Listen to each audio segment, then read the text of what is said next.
मंच पर शेर शिवराज है। जय भवानी, जय भवानी, जय शिवाजी, जय शिवाजी।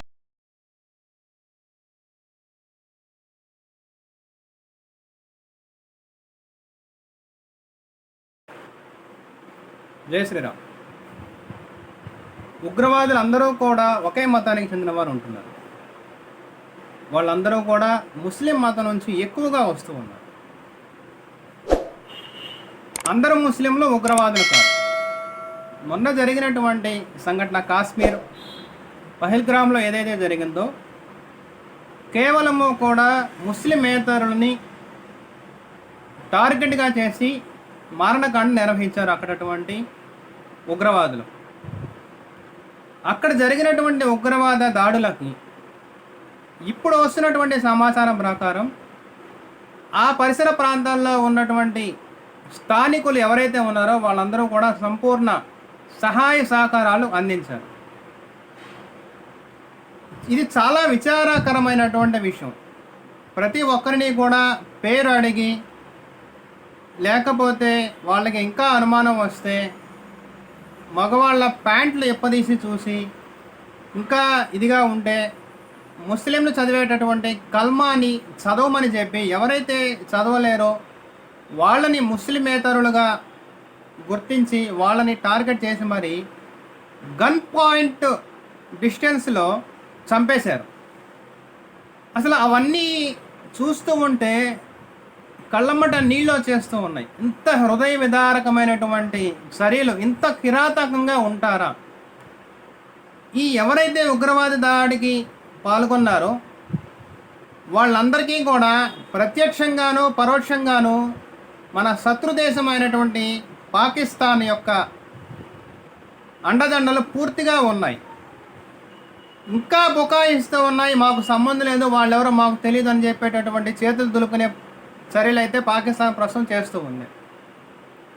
మన ప్రభుత్వ అధికారులు మన ఇంటెలిజెన్స్ వర్గాలు ఏవైతే కొన్ని ఆధారాలు సేకరించి చూపిస్తూ ఉన్నాయో ఒక్కొక్క దారి కూడా పాకిస్తాన్ వాళ్ళకి మూసుకుపోతూ ఉంది. ఈ సంఘటనని ప్రపంచం యావత్తూ కూడా ఖండిస్తూ ఉంటే మన దేశంలో ఉన్నటువంటి ఆ దేశ ప్రియులు ఎవరైతే ఉన్నారో ఇంకా కూడా కల్లబొల్లి మాటలు చెబుతూ కూడా దొంగ కన్నీరు కారుస్తూ ఉన్నారు. మనకి వచ్చినటువంటి వీడియోలో చూసినట్లయితే చాలామంది కూడా పాకిస్తాను జెండాని రోడ్ల మీద పరిచి దాన్ని తొక్కి మీ సంఘీభావం తెలపండి, మీ నిరసనను తెలపండి అంటే చాలామంది ముస్లిమ్స్ దాన్ని తొక్కుకుంటూ వెళ్ళారు. కొంతమంది ముస్లిమ్స్ దానిని మేము దాన్ని తొక్కము అని చెప్పేసి దాని పక్క నుండి వెళ్ళిపోయారు. ఉగ్రవాద చర్య ఒక్కటే నీచమైనది కాదు. ఉగ్రవాదులకి సపోర్ట్ చేసినటువంటి ప్రతి ఒక్కరు కూడా దేశంలో ఈ మూల నుండి ఆ మూల వరకు ఎవరు ఉన్నా సరే కుల మత ప్రాంత వర్గ భేదం లేకుండా కూడా ప్రభుత్వం వీళ్ళందరినీ కూడా శిక్షించాలి. ఎంతసేపు కూడా ఒక మతానికి కొమ్ము కాస్తున్నటువంటి ఈ రాజకీయ పార్టీలు ఎవరైతే ఉన్నారో ఇప్పటికైనా సరే కళ్ళు తెరుచుకొని సమాజంలో ఏం జరిగింది, మనం ఏ విధంగా ప్రవర్తించాలి అన్నటువంటి నిజాన్ని వాళ్ళ ఆత్మ పరిశీలన చేసుకోవాలి. ఇంత దుర్ఘటన జరిగిన తర్వాత కూడా కాంగ్రెస్ పార్టీ ఏం చెప్తుందండి? కొంతమంది వ్యక్తులు ఏం చెప్తున్నారు? మతానికి ఉగ్రవాదానికి లింకు పెట్టద్దు, ఇది మతానికి సంబంధించింది కాదు అని చెప్పేసి. మా సూటి ప్రశ్న, ఎవరైతే ఆ మాటలు అని పేపర్ల ముందు టీవీల ముందు వచ్చి అంటున్నారో వాళ్ళ అమ్మో వాళ్ళ నాన్న వాళ్ళ ఇంట్లోటి రక్త సంబంధికులు అదే స్థానంలో ఉండి ఆ విధంగా చనిపోతే ఇదే మాటను వాళ్ళు అనగలరా? సూటి ప్రశ్న. ఈ పార్టీ ఆ పార్టీతో సంబంధం లేదు. ఎక్కువగా ఇటువంటి స్టేట్మెంట్లన్నీ కూడా కాంగ్రెస్ పార్టీలో ఉన్నటువంటి కొంతమంది నాయకులు చెప్పగా మనం వార్తల్లో విన్నాం.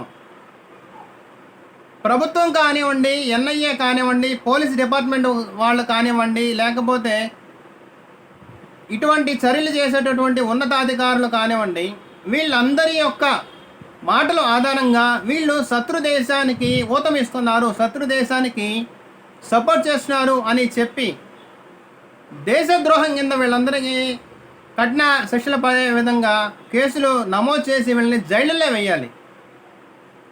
ఒక తరంలో ఇటువంటి నాయకులు జైళ్ళలోకి వెళ్ళి జైళ్ళలో మగ్గి ఆ శిక్ష అనుభవిస్తేనే వాళ్ళకి కొద్దిగా అయినా సరే వాళ్ళ మనసులో మార్పు వచ్చి భారతదేశం మీద కొద్దిగా ప్రేమ అనేటటువంటిది మొదలవుద్దేమో చూడాలి. మరి ప్రతి ఒక్కరు కూడా ఇప్పటికైనా సరే మీ చుట్టూ ఏమి జరుగుతుంది అనేది ఆలోచించండి. పహల్గామ్లో జరిగినటువంటి ఘటన ఏదైతే ఉందో అతి దురదృష్టకరమైనటువంటి సంఘటన. ఇది కేవలము కూడా ముస్లిమేతరులని టార్గెట్ చేసుకొని సెలెక్టెడ్ పర్సన్స్ని మాత్రమే చంపినటువంటి క్రూరమైనటువంటి ఒక చర్య ఇది. ప్రతి ఒక్కరూ కూడా ఇప్పటికైనా సరే ఉగ్రవాదుల యొక్క మనస్తత్వాన్ని, ఉగ్రవాదుల్ని సపోర్ట్ చేసేటటువంటి మనస్తత్వం గల వ్యక్తుల్ని మీకు దూరంగా ఉంచండి. అది ఏ వస్తువైనా మీరు కొనినా కానీ ఇది ఆర్థికంగా బహిష్కరించండి, సామాజికంగా బహిష్కరించండి. ఇప్పటికైనా సరే వాళ్ళలో కొద్దిగా మార్పు అయినా సరే వచ్చి భారతదేశాన్ని ఇప్పటికైనా